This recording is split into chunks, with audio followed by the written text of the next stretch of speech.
আসসালামু আলাইকুম এভরিওয়ান, সবাই কেমন আছেন? আলহামদুলিল্লাহ আমি ভালো আছি। আজকে রান্না করতেছি ছোট মাছের চচ্চড়ি। তো আলু দিয়ে চচ্চড়ি করতেছি, সাথে আছে টমেটো।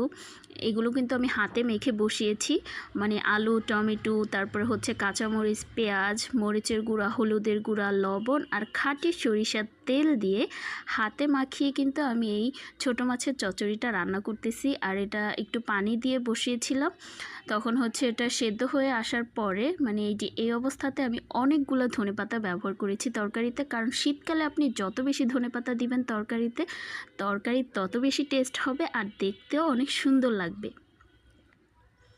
তো এই দেখেন আমার তরকারি তো অলরেডি হয়েই এসেছে। তো আপনারা কারা কারা হচ্ছে ছোট মাছ পছন্দ করেন অবশ্যই কমেন্ট করে জানাবেন। আমার তো হচ্ছে বড় মাছের থেকে এই ছোট মাছই বেশি ভালো লাগে। যদিও ছোট মাছ একটু কোটা বাছা করতে ঝামেলা, তারপরেও খেতে কিন্তু অসাধারণ। ঠিক বলেছি না? তো এইগুলো হচ্ছে যখন আপনি ছোটো মাছ রান্না করবেন, একটু এই যে কাঁচামরিচের পরিমাণটা একটু বেশি করে দিবেন, কারণ এই যে ছোটো মাছের চচ্চড়িতে কিন্তু কাঁচামরিচের ঝালটা বেশি মজা লাগে। তো এই হচ্ছে আমার রান্না।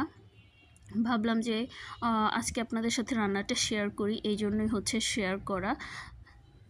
তো আপনাদের যাদের কাছে হচ্ছে আমার ভিডিওটি ভালো লেগে থাকবে, তারা অবশ্যই হচ্ছে আমার ভিডিওতে লাইক, কমেন্ট অ্যান্ড শেয়ার করে দিবেন প্লিজ। আর আমার চ্যানেলটিকে অবশ্যই আপনারা সাবস্ক্রাইব করে দিবেন।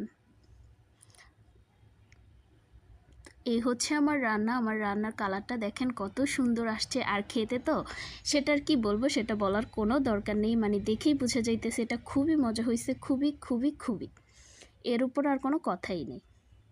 তো আপনারা হচ্ছে সবাই ভালো থাকবেন, সুস্থ থাকবেন। আল্লাহ হাফিজ।